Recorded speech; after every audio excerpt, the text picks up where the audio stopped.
Still a little bit yeah. nervous about the whole idea of having our wives on the show. I still think it's a great idea and it'll make for a good podcast, but oh dear, what stories are they going to tell? No, right? Oh me. Oh me. Heather actually was very open to the idea when I told her. And Nice. she says, yeah, I could have a thing or two to say. I was like, okay, care to share? She goes, we can talk about it later. Dun dun dun. Yeah.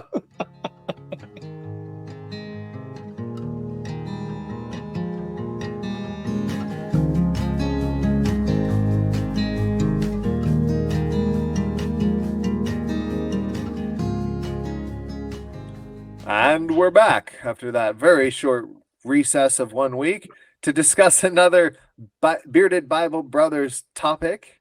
I'm Matt, and today we are digging into different study aids and commentaries and resources to help you and ourselves, really, ones that we've found helpful to help study Scripture the Jewish way. But first, Josiah, how are you this morning? Oh, I'm doing great. I'm All doing right. very good. I'm doing very good. It was a rough night's sleep. The wife's not home, but other than that, it's been good. Gotcha. How are you? How are For a you? moment, I thought you were going to say I'm doing gray and just stroke your beard. But then you Yeah. added the T at the end, and oh, okay. There are moments I do feel very gray. You've earned every stripe of wisdom you bear, sir. Oh, thank you, sir. I appreciate it. I'm doing well too. My little boy is growing up and being a handful of wonder and joy and opinions, and Sounds about right. we have a whole bunch of good days and a couple of rough moments, but all in all, we are Mm-hmm. extremely blessed. I know what you mean. It's kind of weird. Just the other day, I was looking at my own son. He's 11 years old, and he's almost 5 feet tall. It's like, how'd this happen? Where'd he go? He didn't Where'd my stack little enough boy bricks go? on his head. No, I didn't. Missed No, opportunity. I didn't. No, I didn't. But oh man, yeah. It's an amazing journey life is. And what an interesting segue we can actually have in saying just the more you grow, the more you learn, and the more you find that there's various ways of looking at life and experiencing life. And he just the other day, my son was commenting on how much he's changed over the years and the things he's learned. He's like, Dad, I can. One of the things we were talking about, he's reading books the size of Lord of the Rings. Nice. At 11 years old, and like the Hobbit or the Fellowship of the Ring, and I handed him another book today, and he goes, "Oh, okay, yeah, I can do this." 500-page book. It's like, yeah, I can do this. It's like, No wow. sweat. And he goes, Dad, you know what? He woke up, so he was given some books over the weekend, and by one of his aunts, and she gave him one of those Choose Your Adventure books. And he holds it up. He tells me he read the whole thing this morning. He read the entire Choose Your Adventure book this morning. And it's like, okay. And he tells me the entire story while we're eating breakfast. He wakes up very early. And I imagine he read like all of the possible endings. Yes, he did. Of course. He did. He did. But when I handed him this book, he goes, okay, this one will actually take me a little while. I was like, okay. You are raising him right, sir. That's fantastic. I am so trying. But ironically, one of the things that I was not expecting this as much, but one of the things that's got him asking even more questions about Bible and how to read it and how to study it is a radio show called Jonathan Park. Do you remember that name? So our guest, John Fornoff, yes, he has written episodes for Jonathan Park. And so My son is a big John Fornoff fan. Number one. And number two, Jonathan Park is probably his favorite radio show. And he loves listening to it, but not only does he love listening to it, but he really enjoys the questions that it yields for him and the conversations he and I get to have. And he was actually commenting one day, he's like, Dad, how does this always go into the Bible for us? I was like, well, why do you think? He goes, well, maybe because it's Bible related. I said, I guess it is. So we're always talking about different things related to that show when it comes to the Bible. But one of the things we talk about a lot is perspective and how there's more than one way to look at something and still be able to garner something from it. Because there's times where, depending on the item, he can have a few cultural influences that tell him, no, you have to look at it this way. You can't look at it that way. And he really enjoys looking at things from a multiple perspective. When we do partial reading, for example, we will do two different video parses after that. We'll do one from Bim Bam. You heard of Bim Bam? Yep. And then another one from Aleph Beta. Okay. And they get so excited because they go, okay, I really like how it said that, but I also like how this other one said this, and how it just all brings it together. And my daughter one day, she even got upset because we weren't going to have time to be able to do one of the videos. She got upset because now I'm not going to have as full a picture, Dad. Oh, I was like, wow, okay. So do you guys do this like on a Friday night, or do you whatever night of the week works in any given week, or? We usually do it on Sabbath. Okay. We'll either do it on Friday night or we'll do it Saturday during the day. Typically, usually Saturday during the day. Nice. And so we'll sit down. We will read the entire parsha, and usually you feel like you've done something right when your kids are actually fighting to say, no, I want to read that chapter. No, I want to read this chapter. That's fantastic. It's like, okay. So we split up the parsha between all four of us, and then we actually, as we read it, we even, the kids will raise their hand with questions, and we'll talk about the questions. And at first they would get frustrated and laugh when I answered their question with a question, but nowadays I do that and they go, well, yep, they've just come to expect it as normal. yeah, exactly. But oh man, we were let's see, we were into partial reading for a short while when my son Joel said, I never thought Bible reading could be a way of studying the Bible. And it's like, and it's one of those more simple statements you don't really think about a whole lot. But when you do, you go, wait a minute. I can sit here and I can do a deep search, a deep word study if I wanted to. But like what we did on our last episode, and being able to just read Genesis and start picking out all of these similar connections and the study that it yields. Yes. That's when the commentaries and everything else truly become study aids. They're no longer the focus of the study. It's the Bible itself. That's so good. Isn't it? So I know this is kind of a roundabout way to get to our topic, but then again, it's I think a very practical one. Absolutely. Because I not to dish. We've had our topic about church, but I remember being in so many quote unquote Bible studies where we would actually get into the Bible, but then the Bible would almost become secondary because it was no longer what we were talking about. We'd be going off on, well, this commentator said this, well, this commentator said that.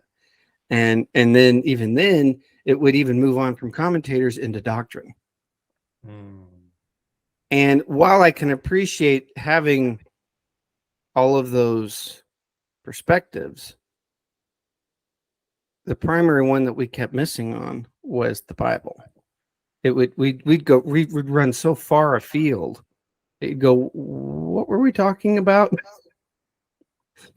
You know what I mean? So, always coming straight back to Scripture, I think, is definitely crucial if you're wanting to study Scripture, right? And I mean, you did that quote of Hillel, and I actually gave that quote to someone recently.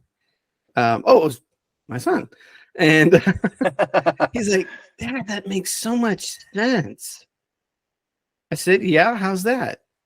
He goes, "Well, if what you've told me of how the Torah is going to be my foundation, then it makes sense how the rest of the Bible is going to be the commentary on what it is and what it means to have that as my foundation." Yep. He's getting it. It's commentary and case study. Yes. Oh, yes. Oh, absolutely. So, but then again, things can be very useful, such as when we were doing the Genesis last time, and we were pointing out how that phrase got up early in the morning. While we can take that very literally, it's necessary to note it's an idiom. Right. So that's when those study aids really come in handy, because it takes us out of what we think we know into what is actually happening. Right. So tell me, where do the listeners go to find out that phrase is an idiom? Where did you learn that? What study aids do you use? Well, let's see here. I'm going to ask the same question of you. But I beat you to it, neener. Well, there is several.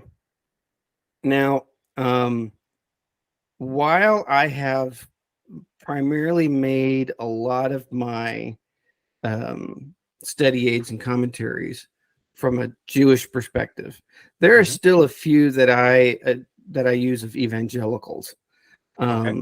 Craig Evans is one. Craig Keener is another. Craig Evans, now I know he's part of the Messianic movement mostly, but even he has admitted he was raised evangelical, and so he has a tendency of still looking things through an evangelical lens. And so, and it's him and Walter Brueggemann, Walter Kaiser. You know, that's interesting. Craig and Craig, Walter and Walter. I never really put that together until just now. That's funny. That's really funny. But it's one of the things I really like about Walter Kaiser, especially. I remember when I first came upon him. Oh, this was years ago when I was in seminary, and he was just honest. He wasn't trying to make his doctrine fit Scripture, or even the other way around. He was simply looking at Scripture, going, "What's it say?" And it was his book on Old Testament. What was that? Evangelicalism. I mean, evangelizing.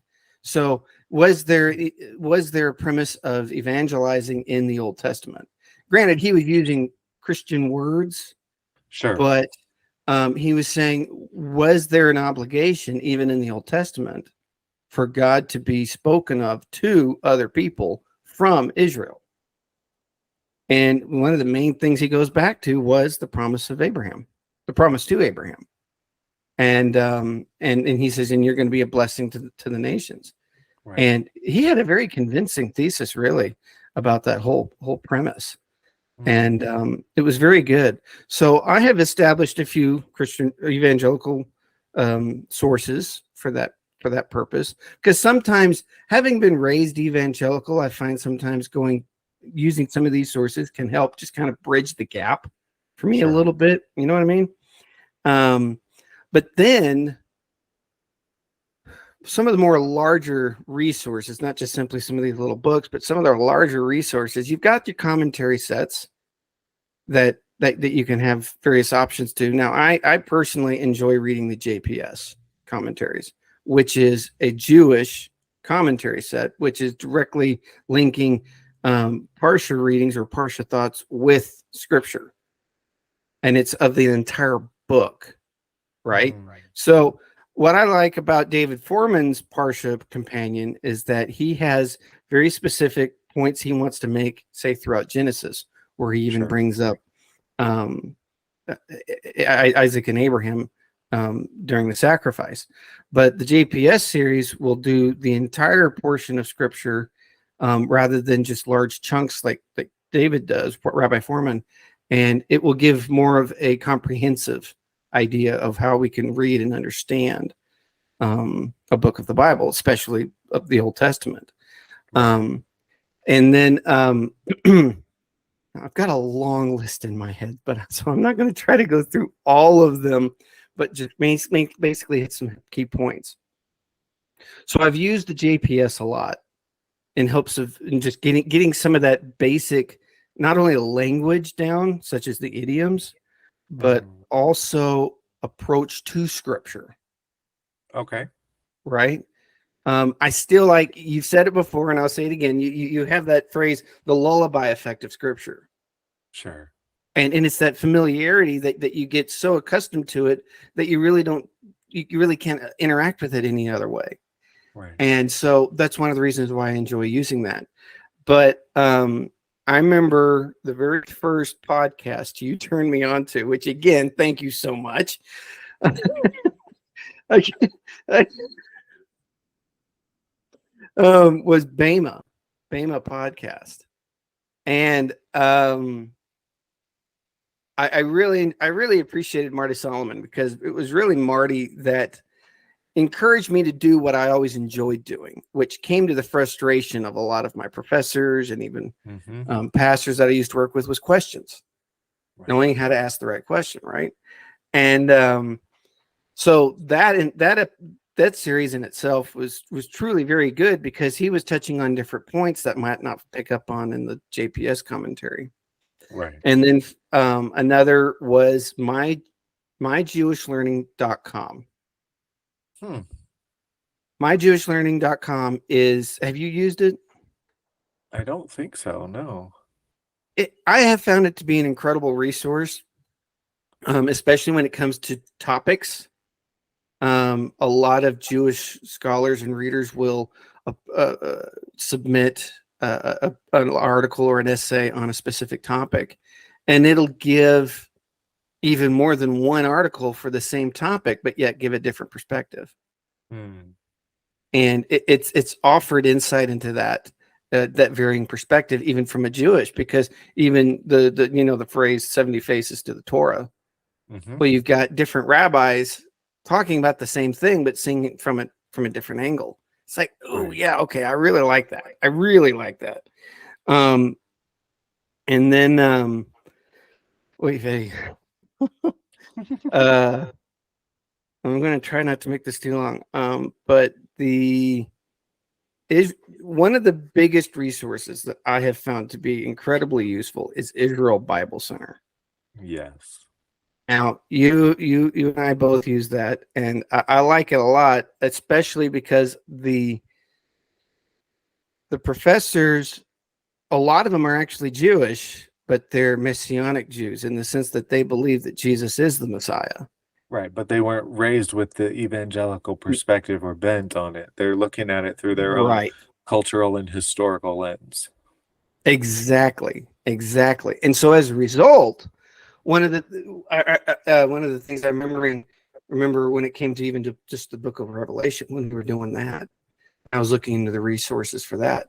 One comment, I can't remember if it was from them or somewhere, is that this topic has become quite stagnant within evangelical thinking, which in a sense, yeah, I could definitely understand where that's coming from. But as a result, they said, well, let's look at it from this perspective. And not just even Revelation. Eli, oh, good grief, I know his name. Eli Liz Corin Eisenberg. His book on John was completely earth-shattering in the sense that he says, let me give you a whole nother way of looking at the book of John. And I was like, whoa, okay, yeah, this definitely opens up a lot more to understanding John. And I could give you bullet points, but really I would encourage anyone and everyone go find his book, read it. The great thing is that if you sign up for Israel Bible Center, they usually give that book among several others to you for free and a PDF file, so you can get them that way. Okay, so Aleph Beta is another one. That's Rabbi David Foreman.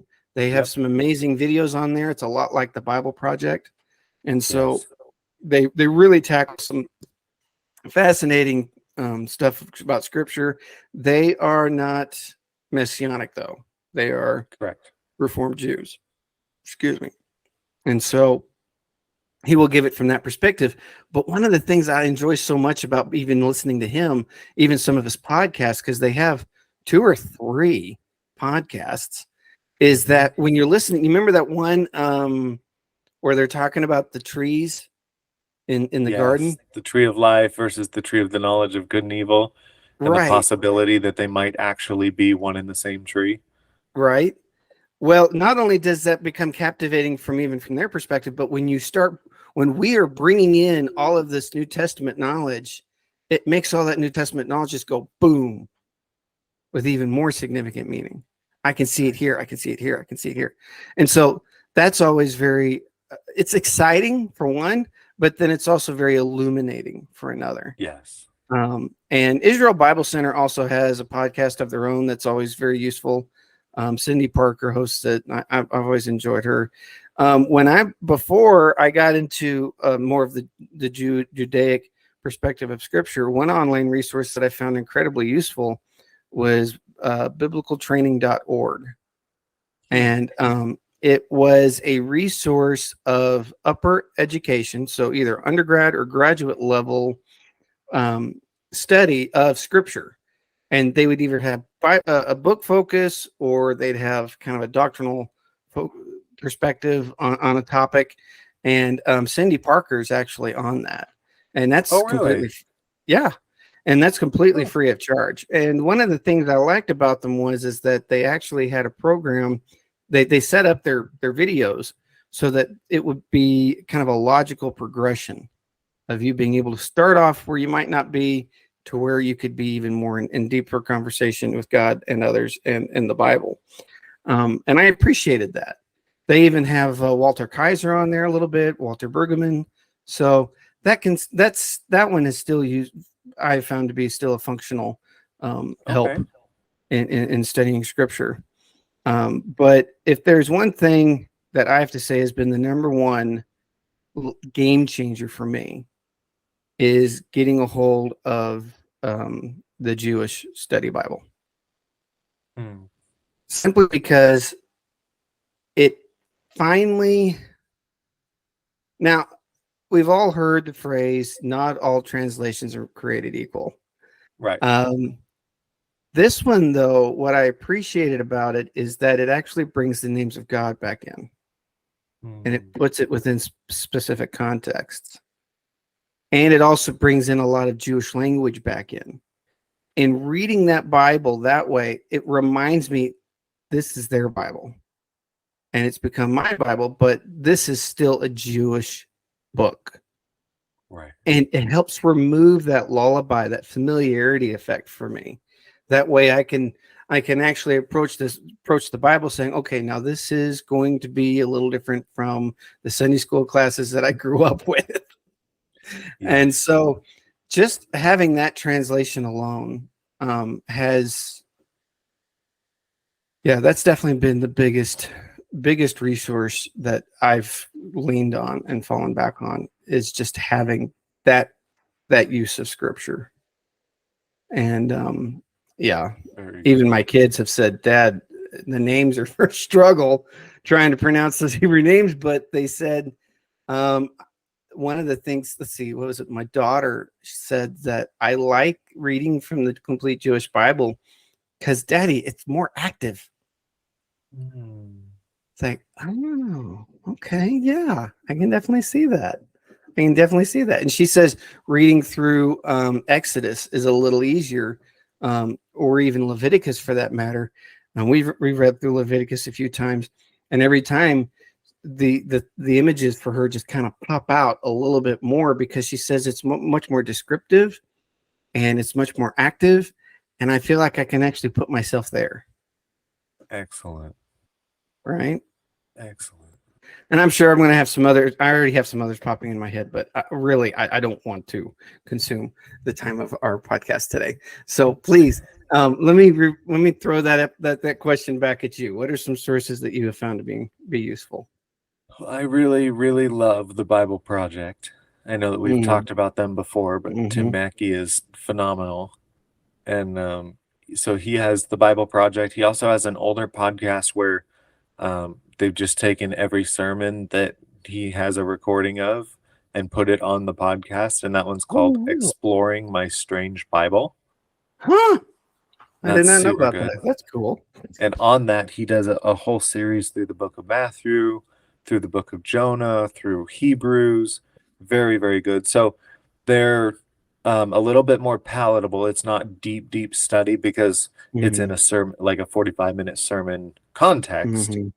But it's a good perspective shift on how to read this differently, how to read it in a more Hebraic, more Jewish way, how to appreciate the language that's being brought in and the context of each topic that's being brought up. That's fantastic. Now, maybe you can clear something up for me. I have heard Tim Mackey is Jewish by birth, but is evangelical by practice. Is that true? I don't know if he's Jewish heritage or not. I have no idea. At the beginning of the Exploring My Strange Bible podcasts, his little intro, he explains himself as, quote, a Bible history and language nerd. Who thinks Jesus of Nazareth is absolutely amazing and worth following with everything that you have. I think that's how he says it. So he doesn't. I've never heard him mention any Jewish heritage, but I don't know. Okay, and that could that could be simply hearsay. So don't quote me on that. Not sure. Another really good one that I have dug into and am continuing to dig into is called the Naked Bible podcast with Dr. Michael Heiser.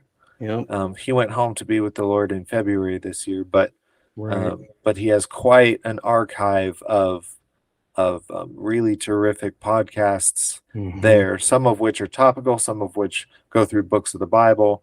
And his ministry is continuing on through various different teachers, but his podcasts and his books have really helped shape my perspective as well. I also have 2 sets of commentaries on Torah. One of them is Rashi's commentary. Yes. Okay.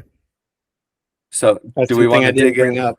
Yeah, let's, because that's something I didn't bring up because I know in a previous podcast I mentioned a book called Essential Torah by George Robinson. And one of the things I even like about my Complete Jewish Bible is that it'll reference a lot of Jewish commentators. Yes. Including Rashi and Rambam and just so many more.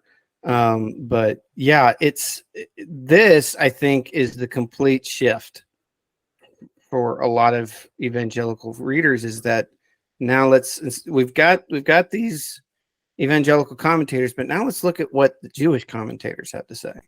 Yes. And so that's Rashi where it becomes wrote completely game changing. Yes. So he was a Jewish Frenchman who wrote a while after, I think he was in the early 1000s AD. So a fair bit after the New Testament was compiled, or the New Testament letters, and a bit after the Talmud, I believe. And so, but a lot of Jewish rabbis today basically say that without Rashi's commentaries, you really can't even start studying Talmud. Yeah. And so it is the deep end of the pool, and you definitely have to that's for sure. dedicate some time to it if you're going to sit down and read Rashi. Yeah, you need to have some life preservers created so you can go, okay, now I can stay afloat in all of this because Yep. there's so much. Yep. Some of it is absolutely terrific. Some of it goes straight over my head. I'm sure is probably pretty good. Hmm. You can also tell that he was writing in an era when um, Christianity was he was very negatively influenced by Christianity. The Crusades were Yeah, starting, and so right. he does bring that. He's obviously not a believer in Yeshua, but Hmm. so he does have some of those perspectives. But it's good commentary and um, good for us as followers of Yeshua to be aware of some of the perspectives against his disciples and a lot of what's been done in the name of Jesus that by absolutely no measuring had anything remotely to do with Jesus except the name.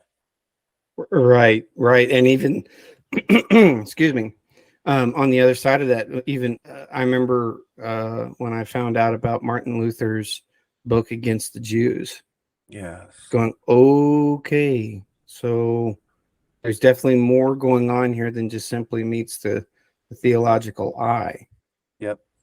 Yeah. Yep. I have another 5 book set commentary set um, on Torah called The Midrash Says. And I think Yeah, I know that set. they're fun. They're They fun, are. fun books. I think we've explained Midrash on the podcast, so we don't necessarily need to do it again. But um, basically, a narrative version of commentary, and Right. they're Kind of written a to be teaching taken, approach. yes, taken Yeah. non-literally, but Hmm. a bizarre story about what Scripture actually says, kind of expounding Hmm. upon and elaborating upon. And then Hmm. the whole point is you hear this story and you go, okay, why did the sages and the rabbis write that? What about the text are they trying to get my eye to focus on? And Right. so it actually drives you back to the text, which I think is terrific. And it's very different than the Western perspective on how to do commentaries, because commentaries from the evangelical or Western perspective are largely just answers. This Hmm. passage means XYZ. It doesn't drive you back to the text. It doesn't make you think. It's just like, oh, Right. okay, that makes sense. Cool. Keep cruising. Right. So Yep. those are Yep. some. There's an app that I have dabbled with, and I'm Okay. trying to learn how to use it better. Um, Okay. and it's a great resource. I can tell. I just am less familiar with how to use it. I'm probably going to butcher the name. It's Sephiria or Oh, Sephira. yes. Yes. That's They an have excellent app. an enormous library of They Jewish sure do. commentaries and texts, Yeah. and that has been very, very helpful when doing an in-depth study on any particular Old Testament passage. Hmm. Um, Hmm. that's been really good too. But And um, their history articles are also quite fascinating. are they? They I haven't found oh those yeah, yet. they even talk about the Holocaust. Mm, They have a lot of material. I think they even have an entire dedicated subfolder on the Holocaust, which was just mind blowing.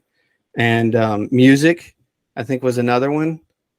Yeah, they cover a whole lot under Safaria. That's a treasure trove right there. yes. Absolute treasure trove. So I think I could dive into it for weeks and weeks and weeks and still say that I've only dabbled in it. Right. So, Exactly. Matter of so I fact, think if you for don't mind, me, I looking up completely at my bookshelf, spaced. There was I think actually for me one. that's most of the resources that I tend toward. I've read various different books. Rabbi Jonathan Bernis has several books that are pretty Mm, good for like I've entry heard of level him. perspective, just getting into the Jewish view. Lois Sverberg also has some very good books. Right.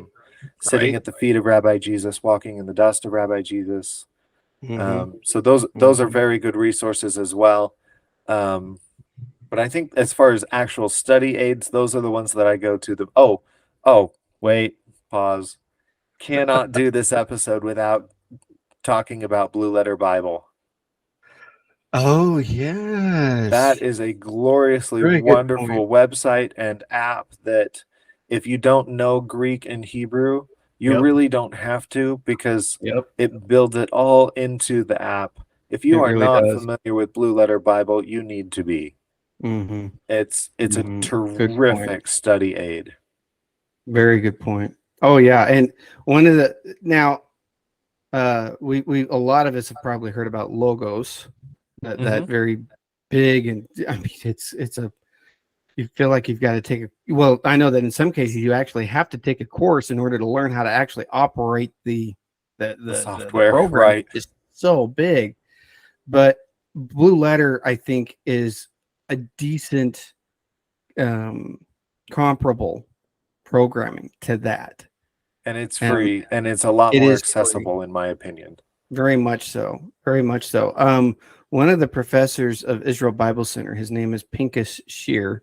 He even Mm-hmm. has his own website with a lot of his own teachings, which really do not differ very much from Israel, because he's still looking at a lot of scripture. You and I were talking about his atonement course. Just, it's like, wow, okay, this is, and Yes. atonement specifically including what Jesus did, and you go, okay, this just did it. Yep. This just did it. But not only, the one I forgot about was called the Hebrew Bible Study app. Hmm. And I found it maybe about a year ago. Oh no, a year and a half ago. That's what it was. A year and a half ago, because I kept trying to find something that would allow me to not only have a Hebrew Bible, but also provide me resources. And this one was it for me, to the point where I even paid for their annual fee to be able to get more of their app, because when you uh when you get it, you say you go to Proverbs 22:6, which was one of the things I was looking up recently. Train up a child in the way he should go, and even when he is old, he will not depart from it. Mm-hmm. Well, when you click on the I think I'm going to try this. When you click on the verse, all of these things start popping up below it. Yes. Commentary, midrash, dictionary, reference, holocaust, and it just, and there's nearly almost a dozen stuff, quoting commentary, Jewish thought, and it just gives such a depth to these that app in itself has been my go-to app, really, for Bible Awesome. study. If I don't have my books around me, that's the app I go to, and that's been an immeasurable wealth of information and understanding, and it's helped me be able to take those verses where I think I used to know and realize, okay, no, this actually means something. It's not, it's not that I was completely wrong, but I was just off. Right. I missed the target. Yes. So sorry to interrupt on that one, but yeah, Blue No. Letter. Oh, absolutely. Absolutely. I know we mentioned this once before. I think it was in our last podcast or the podcast right before. But I mean, I got the word need, I got the word necessary, but the advantage of at least understanding Hebrew on some level, I think becomes even more and more important these days, given how far the English language is taken. The English translations are taken by its readers, because they become so more attuned to what the English is saying that they're missing what the English is trying to say from the Jewish documents. You know what I mean? Yes. So have you found any particular resource that's helped you help understand the Hebrew language? Um, Other than the fact that I'm actively trying to learn Hebrew, so I How, not how are you not a doing that? resource apart from like trying to learn a new language. Right. Um, I'm doing some OPON classes, which it Hebrew University did a study on the best way that human beings learn a new language and how kiddos Mm, learn language. mm, And mm-hmm. then they built out this whole process of learning a language that's mirrors how kids do it, because they're the experts at it. Um, and so I'm doing some of those. I wish life was not quite so busy all the time that I could really do more of it. But Right. so besides actually trying to learn the language myself, I don't have Mhm. any other really resources on that. Do you? Duolingo is one. Now Sure. that's more modern Hebrew, but Hmm. it's a starting place, especially with how they approach language learning. Um, and then there are, oh good grief, the internet. There's just Hmm. so much. You get deluged, really. Once Google figures out your algorithm, oh Lance, just get ready for the avalanche. Right. But Multnomah University out of Oregon, Portland, Oregon.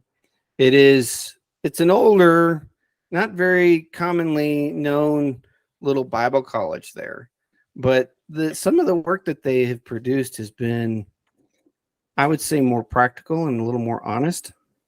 Okay. It doesn't well in the past, I don't know now, but in the past it has not had an agenda, so to Hmm. speak.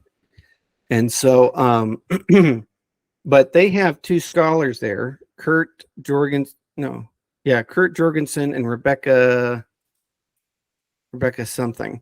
Um, they are both Dead Sea scholars, Dead Sea Scroll scholars. To the point when I went up there, I actually attended that school for a short time. I had to go up there for an in-person, face-to-face. It's part of their entrance application, and the Rebecca was the one that was showing me around, and she took me to this building.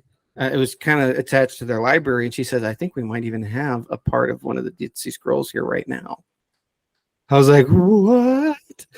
And so I almost got to see a piece because I saw the exhibit once when it went through Kansas City, maybe I don't know, 14, 15 years ago. Hmm. But being able to chat with her was quite eye opening because one of the things I found out was is that they are some of the most respected um, teachers in the world on Hebrew language, and so they actually came up with a course program in helping other people learn Hebrew, and so I have their material, and it has definitely proven very very useful, and for me because you've got people learning things different ways. You've got people who gravitate more towards algebra, and other people that gravitate towards geometry. For me, this presentation of Hebrew definitely enables me to learn it because it kind of fits in where I how I learn language. And so Okay. that was definitely one of my biggest boons. But really, Duolingo, and then there was one other app I had on my phone. It's where you get to learn how to write the alphabet Yep. and learn I the like alphabet for Hebrew. Drops. Drops is a good Hebrew or a language learning app, and they Mm-hmm. and different.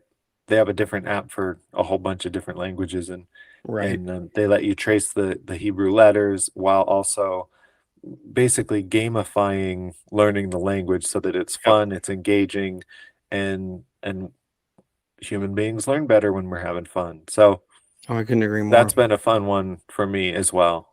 Mm. I've wanted to.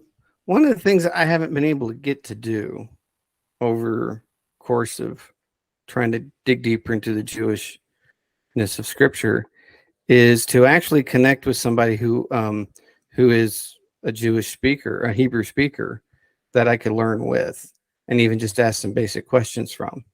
That hasn't panned out, but maybe that'll change. I don't know because having having the education in linguistics I have, the focus was ESL, which is learning English as a second language, but it incorporates a lot of methodologies and just learning another language as a second language. You've got your mother tongue, Okay. and then you've got secondary languages, and so in doing that, you have more of this play approach to learning language, and but in order to do that, you need to have someone there that's proficient in that language. I Right. remember sitting in I did an intensive language course at Wycliffe Bible translators down in Texas. And we're sitting at this table with a young lady. I can't remember what language it was, but we just had random things on the table. And we would ask her, okay, what's this word? And so we would just start piecing together rudimentary sentences based on the objects on the table. Sure. And it was fun, laughable. It was an easy way, because you get into some of these language courses and you just feel stiff, right? I've got to get it right the first time. And I remember in my French course, oh man, when I was taking French, that was an experience, to say the least. But oh yeah, the ability to play with language. My son has been learning Navajo, and my daughter's been learning Hawaiian, and we'll be sitting in the car driving around doing errands or whatever, and I'll ask my son, so what's this in Navajo? And he goes, oh yeah, that's this word. And next thing I know, he's saying sentences in Navajo with that word in it. It's like, wow, that's fantastic, buddy. And he does the Duolingo app. There are a lot of great apps. Drops is a good app. I like Drops too. But if you can find a way of even just getting your own kids interested in learning language, and one of the reasons my son got so fascinated with Navajo was that he has a classmate who is a Navajo excellent citizen. Yeah, and she's about his age, and she actually has been learning Navajo from her grandmother. And so he'll go up to her and say, am I saying this right? And she'll correct him or not. It's like, oh, this is fantastic. That's so good. Cool. But man, yeah. And then one of the other things I came across with George Robinson stuff was the myriad of organizations, websites, and resources that send out emails about Parsha and Torah study. Even, I mean, yeah, you got many websites you can interact with, but even just having an automatic email show up in your email. I mean, he gives an entire list of organizations that will send you a weekly, if not daily, email on Torah study and Parsha reading. It's like, wow. You really want to jump in the deep end, you're going to, but really, even just being in 6 inches of the stuff, you'll drown.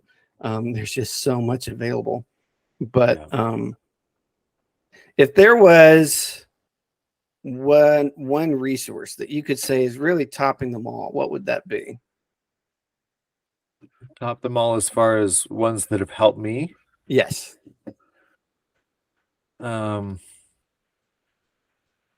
I would say probably Bema Discipleship Podcast, and a very, very close second would be the Bible Project. I can't say that I disagree with anything that Marty Solomon has ever said on the Bema podcast. I might wish he would phrase some things a little bit differently, and just be a little bit clearer on some certain things. But by and large, it's a phenomenal podcast. For any of our listeners who are thinking about listening to it, please start at the very, very oldest podcast. Start Absolutely. at the very beginning and work your way forward. It takes them about 4 years, but they go all the way through scripture and church history. I haven't listened recently. I don't know what they're doing now that they've completed that project, but it's phenomenal content.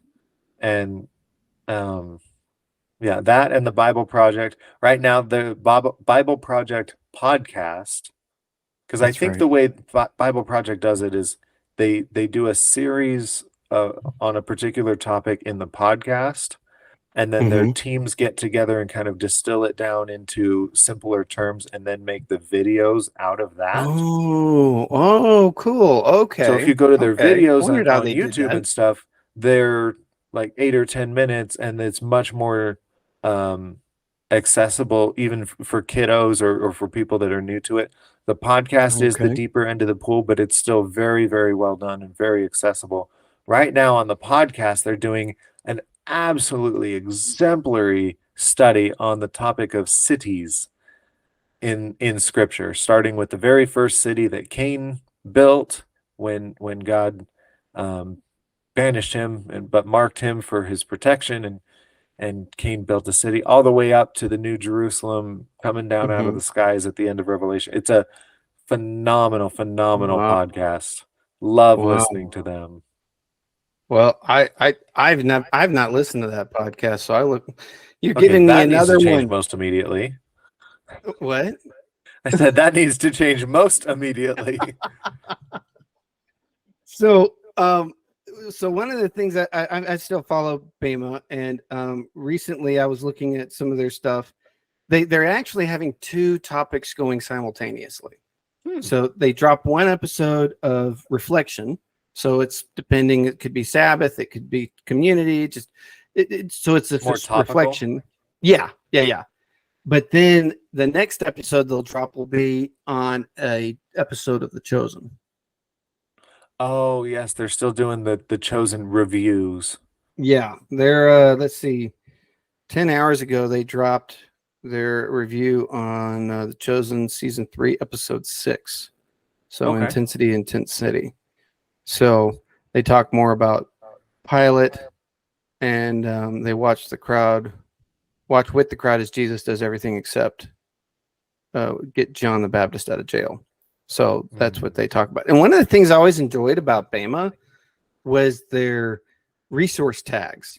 So you open it up and they always have additional resources that you could tap on. And it's just follow the rabbit trail or fall down the rabbit hole. I mean, that's how I've come across so many of my books that I've found over the years and read. But you know what? That actually reminds me, there's going to be another author I'm going to bring up, Marvin Wilson. Okay. Marvin Wilson. He wrote 2 books.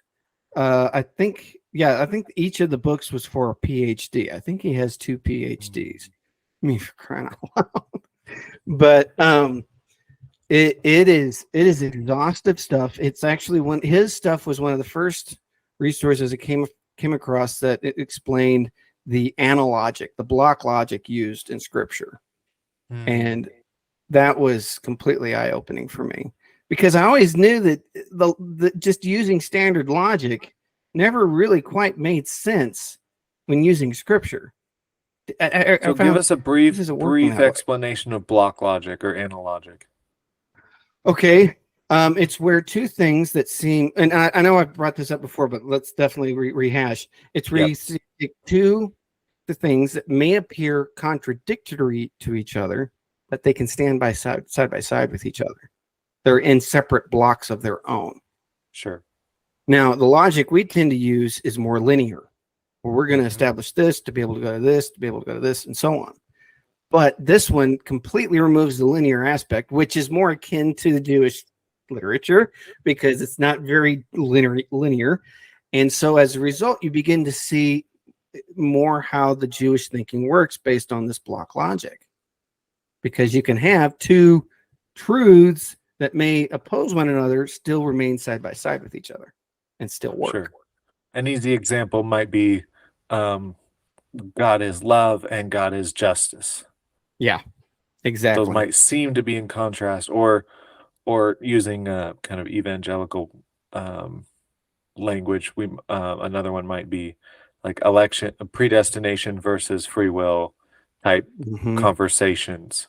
Both of those are true. Scripture at various different places talks about both of those things, but putting those side by side, seeming in contrast, but being able to have conversation and study around those. And what I found for me personally was that block logic went more to the heart of me as a person, whereas the standard linear logic went to me as a thinker. Yes. It went more to the function of a person. You could actually apply it to how a person works, because we're contradictory in ourselves a lot of the time. It seems that way. And so that block logic goes to that more functional operation, whereas the linear logic just goes to that philosophical operation, which for me, honestly, it just gets so tiring, because I found philosophy to be fascinating. And I know that sometimes in my life, I've actually kind of fallen into philosophical thinkings at time. But when I use the block logic, I've actually used it in a unique way in that I've been able to use it in understanding how I work. So if I see something I'm popping up going, okay, this is what I believe. And I use that as kind of a method of going, okay, what else am I believing that could kind of wrap around this one central truth, but yet remain kind of blockish. And so I've appreciated that.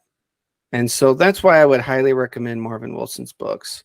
Our Heritage is one that I think that might be part of the title. And then Our Father Abraham. I read Our Father Abraham. Phenomenal book. Yeah. Oh yeah.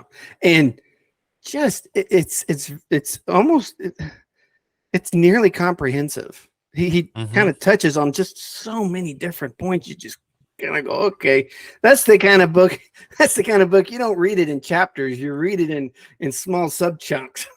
Yes. So you can process it. But then he also has the questions at the end of each chapter, which helps you even mull over even more about what he's talking about in a given chapter. And I like that a lot, because that's what colleges are trying to get you to do. Let's have you interact with it, really think about it, and then respond to what you've just learned about. And so that's what I really like about Marvin Wilson's stuff, is that it really does that. And I've never been a part of these groups, but I've seen groups take his book and use it to facilitate their conversation about Scripture and learning more about Scripture from a Jewish perspective. Yes. Great stuff. Just great stuff. Good. So well, I have one more person to bring up that I'm remiss in not mentioning before, and then I think we might need to wrap up the podcast because we're running a bit long now. We are running long. Again, we've been doing a little longer these days. Yeah. So the last one I'll bring up is Ray Vanderlaan. Oh yes. Anybody who starts out listening to the Bema Discipleship podcast with Marty Solomon, you will hear his name come up a number of times.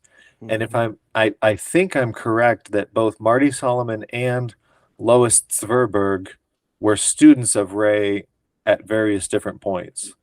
So Ray Vanderlaan, I don't heard remember. the same thing now that I recall. What's that? I heard the same thing. The same connection. Yeah, I think Lois refers to him a couple of times in some of her writings. I'm trying to remember what his ministry is called. I got another buddy that enjoys him a lot too, and I cannot recall off the top of my head, but yeah, folks who just go grab Google and start hunting. Yes, I'm trying to see if I can find it real quick, but no, I can't. Okay, but Ray Vanderlaan is he has videos, he has writings, very, very good additional resource. So go hit the Google and check him out too, as in your abundant. I think we've probably dropped 12.5 different resources. So to our listening audience, was one I completely forgot about. Yeah, please dig in at whatever level you would like. Please don't take any of this as you have to be exhaustive in pursuing all of these. Remember that Ecclesiastes talks about pursuit of knowledge for knowledge's sake is vain and vanity, and it's all about getting closer to Yeshua and God. So I'm sorry, can I mention one more? I know we're adding, but this one is what actually helped me. I found this during COVID. Okay. And this one actually helped me in not just a spiritual way, but even a personal way. TorahClass.com. I stumbled across one night for the sake of clarity, we lost 14 friends and family members in 16 months. 5 of them died from COVID. And the exhaustion and the trauma of all of that, we bought a Roku. I was plugging it in. I was just scrolling through the channels, and I found Torah Class. And that ended up becoming a significant way that I had a lot of the Bible intake that I could do, because I was having a hard time reading. I couldn't really focus on reading. And Right. here is Tom Bradford reading. He'll actually read the entire portion he's going to talk about, and then he talks about it through Rashi, through Rambam, and all of these other sources, and he applies the Jewishness to that scripture.